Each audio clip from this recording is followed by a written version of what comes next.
দেশি এবং বিদেশি বিনিয়োগ সকলের আগ্রহ আছে, তারা নির্বাচনের অপেক্ষায় ছিল। আমরা অনেক রেসপন্স পাচ্ছি।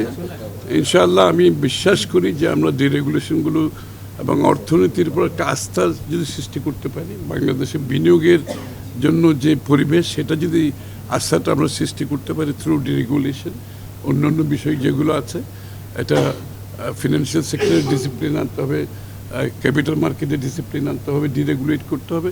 এই আস্থাগুলোর যদি আমরা সৃষ্টি করতে পারি, বিনিয়োগের সমস্যা হবে না।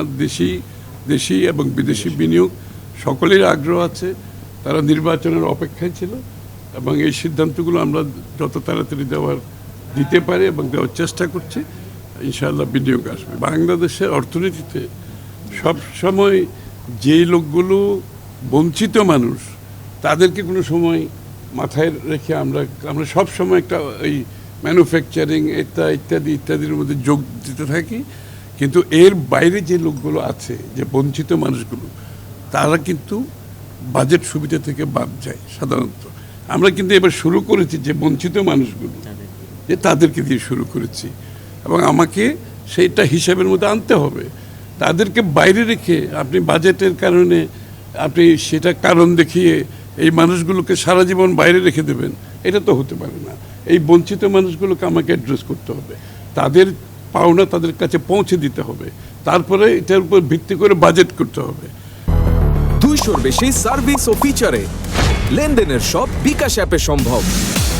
আপনি বাজেটের দোহাই দিয়ে এই মানুষগুলোকে সবসময় বাজেটের বাইরে বাংলাদেশের উন্নয়নের অর্থনৈতিক যে সুবিধার বাইরে রাখবেন, এটা তো হতে পারে না। কারণ আমরা মানুষকে এই কথাগুলো বলে আসছি।